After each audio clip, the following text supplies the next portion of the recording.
এই দৃশ্য দেখার পর হয়তো নিজের প্রতি আর কোনো অভিযোগ বা অভিমান থাকবে না। নিজের সবটুকু শক্তি ও মনোবল উজাড় করে এক পা দিয়ে সাইকেলের প্যাডেল ঘুরিয়ে ফুড পান্ডার ডেলিভারি বয়ের কাজ করছেন 23 বছর বয়সী সুলাইমান। ভাবতেই অবাক লাগে, তাই না? যেখানে অনেক মানুষের দুপা থাকা সত্ত্বেও জীবনযুদ্ধে পিছিয়ে পড়তে দেখা যায়, ঠিক সেই জায়গায় এক পা দিয়ে জীবনযুদ্ধে জয়ী হওয়ার গল্প লিখেছেন তিনি। আসসালামু আলাইকুম। এখন রাত্র বাজে 12টা 8। তো কাজের শিফট শেষ করলাম। এখন এই বাসায় হচ্ছে আমি সাইকেল হচ্ছে গ্যারেজ করি। আর আলহামদুলিল্লাহ আজকে 16টা অর্ডার কোয়েস্ট ধরতে পারছিলাম।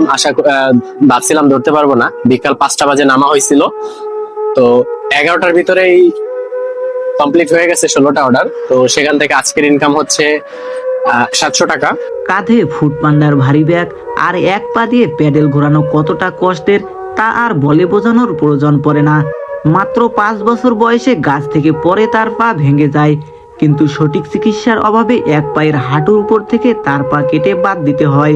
সন্তানের পা হারানোর শোক সহ্য করতে না পেরে 1 বছর পর তার মাও মারা যায়। ঠিক তখন থেকেই শুরু হয় তার জীবনের কঠিন বাস্তবতা, যেন তার মাথার উপর আকাশ ভেঙে পড়ে। পা হারানোর বেদনা ও মা হারানোর শোকে তিনি একেবারেই ভেঙে পড়েন। তখন মনে হয়েছিল জীবন বুঝি এখানেই থেমে গেল। তার এই মনোবল ও আত্মবিশ্বাসের জুড়ে নিজেকে প্রমাণ করার এক সংগ্রাম শুরু করেন তিনি। সারা রাত্র কাজ করলে ওরকমই 1500 হাইয়েস্ট হয়, এর বেশি হয় না। আসলে এটা বাইক আইডিদের কথা বলছি, সাইকেল আইডিতে জীবনেও পসিবল না। সাইকেল আইডিরা অর্থাৎ অনেক কষ্ট করে এবং তারা ওরকম একটা টাকা পায় না। এই বিষয়ে আমি অভিযোগ অবশ্যই জানাবো, আপনারা আমারে ভুল বুঝছেন না। আমি যেটা বলছি ওটাই সত্য কথা। তখন মনে হয়েছিল জীবন বুঝি এখানেই থেমে গেল। তার এই মনোবল ও আত্মবিশ্বাসের জোরে নিজেকেই প্রমাণ করার এক সংগ্রাম শুরু করেন তিনি। বড় ভাইয়ের সহযোগিতায় এসএসসি পাশ করেন সুলাইমান।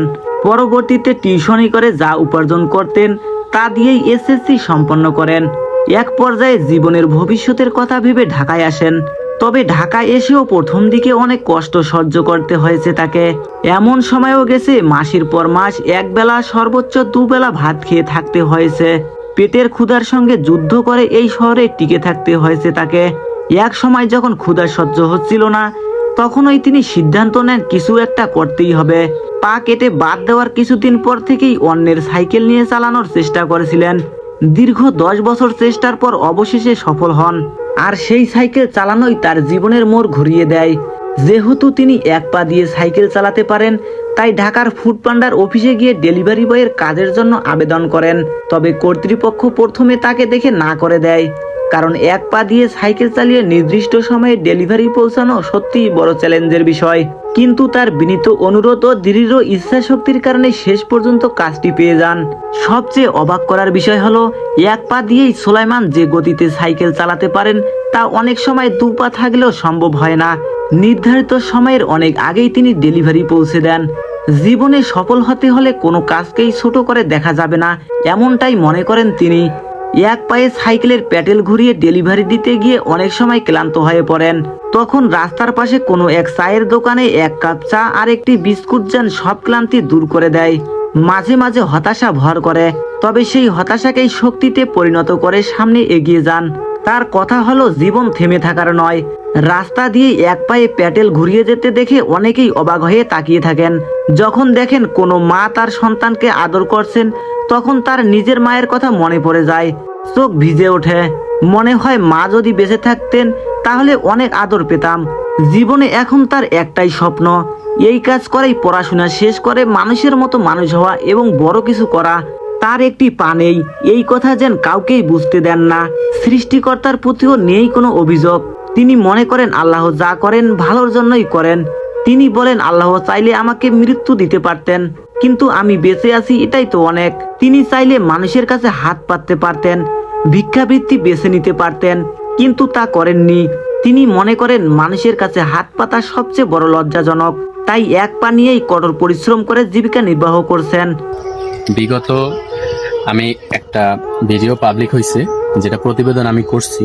তো এই প্রতিবেদনটার আমার মূল লক্ষ্য ছিল যে আমার মতো যারা আছে তারা যাতে নিজের স্বাবলম্বী হওয়া এবং নিজে যেন মানুষের কাছে হাত না পেতে যাতে বড় কিছু নিজে করতে পারে, নিজের নিজের মেধা এবং নিজের শ্রম দিয়ে কিছু করতে পারে। সোলাইমান আমাদের সমাজের এক অনন্য অনুপ্রেরণা। তাকে দেখে শেখার আছে অনেক কিছুই।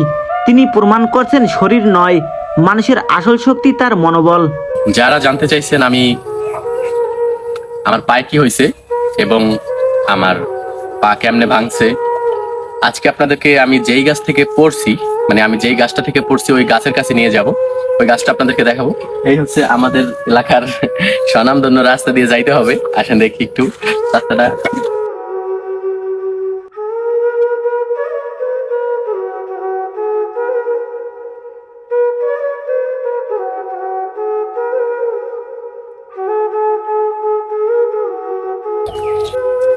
পথিমধ্যে একটা জিনিস দেখাই, আমার আম্মুর এখানে হচ্ছে আমার আম্মুর কবর।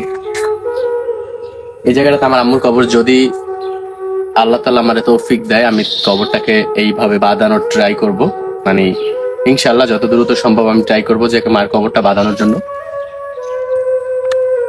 একটা গুড নিউজ, মানে মানে মানে ভালো লাগার কথা হচ্ছে কি, আমার যখন পা ভাঙছে, যেই ব্যক্তিটা ওই সময় আমারে সব থেকে বেশি হেল্প করছে, মানে পা ভাঙার পরে আমার বাসায় নিয়ে যাওয়া এবং আমারে কোলে করে মানে বাসায় নিয়ে গেছে, এবং সেই মানুষটা ওই গাছের সামনেই বসা আছে।